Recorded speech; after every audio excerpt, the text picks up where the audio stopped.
This is Reality Dispatch, written by Jim Mintz. Detective Evans knelt beside the body as it lay in the alleyway of Markson and Davies streets, a block or two out from the financial district. She removed her phone and made audio notes for the file that would later be written. Male. About 6 foot. I can see there is no obvious wound. He is lying on his front, and there is no evidence of blood or other secretions.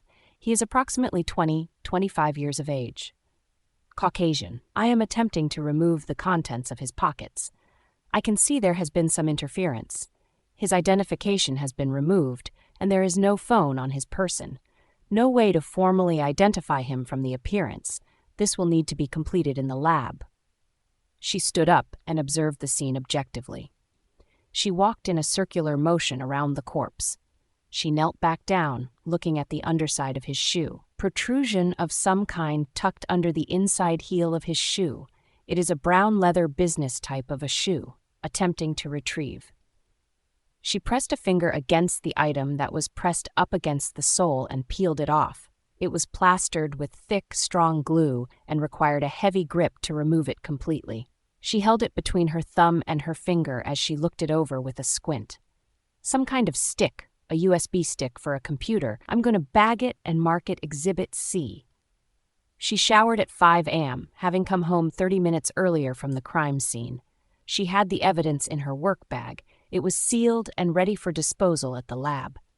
Detective Evans would often take evidence home for a refreshment or a shower, sometimes a quick nap between shifts. It was not frowned upon, and she never faced disciplinary proceedings. When she was done, she turned off the water, wrapped a towel around while she brushed her teeth in front of the mirror and brushed her wet hair. She dressed herself in the bedroom area of her studio apartment. When she buttoned up the denim long-sleeve shirt she had laid out earlier, she noticed the apartment door was left ajar. She remembered having closed it and locking it. She always closed and locked it when she returned home. Perhaps she was remembering another time she conducted that ritual? It was such a common occurrence, it possibly all blurred into one. She just assumed she had carried out the routine. But why would she forget? Why would she have a shower with the front door unlocked? She wouldn't.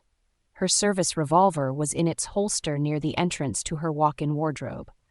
She ran over to it just as the intruder appeared from inside, switching on the ceiling light and holding the weapon, which had been removed from its holster, and pointing it at Evans. "Where is the stone?" the woman asked. Evans raised her hands in submission and said, "What stone?" "The Philosopher's Stone. The USB. You found it. I traced it here." "Where is it?" the woman yelled. "Listen, I'm a cop. It's not wise to point that thing at me." The gun-wielding woman clicked back the safety as she continued to point the barrel at Evans. This silenced the detective, and she tilted her head towards where her bag was hanging, on a dining chair by the kitchenette. "It's in my work bag, sealed." The woman ventured over and rummaged through the bag. She removed the sealed evidence and placed it, wrapped up, in her jeans pocket. She continued to point the weapon as she slowly walked towards the front door. "Don't try to follow me," she said as she arrived. She swung the door open with the back of her left foot and ran out just as there was a wide enough opening for her to escape. Evans ran for the phone and dialed her partner. It rang once. "Evans," Hamish said. "Hamish, I've just been accosted in my home by the prime suspect of a murder. She has my gun and is on foot. What should I do? Call it in?" "Jesus," he cried. "Are you okay?" "I'm okay, but there's no time." "Call it in. Stay in the apartment. Lock the door and wait for me," he yelled. She did neither.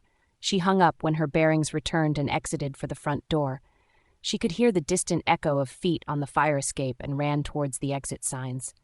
She was still barefoot, but it would have to do. Otherwise, she would lose her. Evans kicked open the fire escape door and looked down the shaft. The woman was 3 flights below her and jumping down the stairs 3 at a time. "Wait," Evans yelled. The woman looked up and pointed her weapon. She fired off a round, but it missed completely. This didn't stop Evans from leaning back for safety.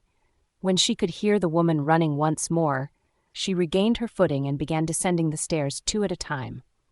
Out on the street, Evans ran out to see the woman jump into a car that had been waiting, idling with its hazard blinkers on. The woman was alone and slammed the door as she got into the driver's seat. Evans began to give chase on foot, her bare feet slapping against the cold and damp asphalt. It was risky to continue. A cab driver pulled in at the best possible time and lowered his window. "Need a lift?" She leaned into his driver's window and unbuckled his belt. "Police business? I need your vehicle," she demanded. The driver attempted to grab her by the arms to subdue her. He motioned himself out of the seat to get Evans away from his car. She kneed him between the legs and placed his arms in a lock behind his back. "Please, sir, this is not the time to play hero," she screamed. She got into his seat and placed the car in drive. She floored it after the black Mercedes SUV that had gone down Macquarie Lane and up Schofelt Street.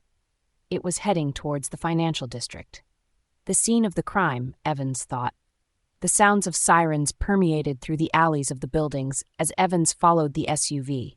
Then it stopped to a screeching halt in front of the Flattron building in the middle of downtown. It was dawn and not much foot traffic around.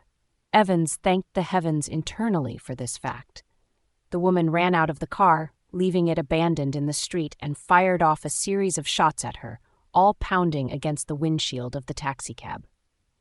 Evans ducked down to avoid the fallout. When the shooting had stopped, she looked up to see the woman was inside the lobby, waiting for an elevator. Evans ran out of the cab, leaving it parked and idle behind the SUV and inside the building. The woman turned to her and aimed the weapon once more. Evans made it to her just in time. She tackled her with the force of a linebacker. The woman hit the marble floor with a thud, and the weapon flew off against a distant wall. Evans stood up and ran towards it and picked it up in time to point it at the woman. The elevator dinged and the doors opened. The woman got up into a crouch and limped inside. Evans ran after her in time for the elevator doors to seal shut. Evans looked up at the numbers associated and watched them climb past 8, 9, 10, and eventually settling on 13. She ran to the directory board to see what was listed on the 13th floor. It read, Dark Castle Investments. She took the next elevator that came up the 13th floor and exited with her gun pose ready and her barrel extended. She looked left and sharply right. The woman wasn't hard to find. At a computer station situated on an open-plan desk, the woman hovered over a keyboard as she frantically typed in a set of instructions. "Hold it right there! You are under arrest for murder!" Evans yelled. The woman did not stop. She continued to type, faster than before. Evans fired her weapon adjacent to the woman. Still, the woman did not stop. "Stop now or the next one hits you," she screamed. The woman eventually stopped and stood up to face her, her face and demeanor calm and composed. "It is done. You can take me now," she said. She held up her wrists for submission. Evans walked over to cuff her, but realized she did not have her equipment. She continued to point her weapon. "We're going to wait here until—" The lights went out. Outside the office block, they went dark all over the city. The earth was dark. The only light available was from the dawn on the horizon that was faint enough to see the mysterious woman smiling a sinister grin back at Evans. "What are you smiling about?" she asked. "It's not what you think," she said. "I'm cyborg. My brain is 80% processor, 20% tissue. These bastards made me, and now I have unmade them and the world that allowed them to flourish," she said. "What?" Evans wasn't following. "They turned me into a hacking machine at the expense of my humanity, my soul. So I hacked my way to find a takedown. I killed their gatekeeper, stole the Philosopher's Stone, and used their own weapons on them. Now the whole world will know the agents of its destruction. They enabled Dark Castle to ruin lives, destroy families. Now the world will suffer." She laughed. Evans picked up a landline and placed it to her ear. It was dead. She continued pointing the weapon. "I don't know what you've done, but you're under arrest," she said, unsure of herself. For the first time in a long time, the woman continued to self-bind her wrists together and held them up freely for Evans to subdue. Outside, the sounds of sirens wailed along the streets as a symphony of crashes echoed throughout the towers that sat black on the city that now sleeps, permanently. "This is good," the woman said. "This is a good day. I was made for this. Maybe I should be happy about what they have done. I'm so confused," the woman said with a laugh. Evans was also confused. She held her gun tight, the only sure thing she knew. The only straightforward piece of equipment that left no ambiguity. It killed or it did not kill. Or it waited. Either way, it sent a message, one that Evans could not articulate in her confusion, so she waited with it.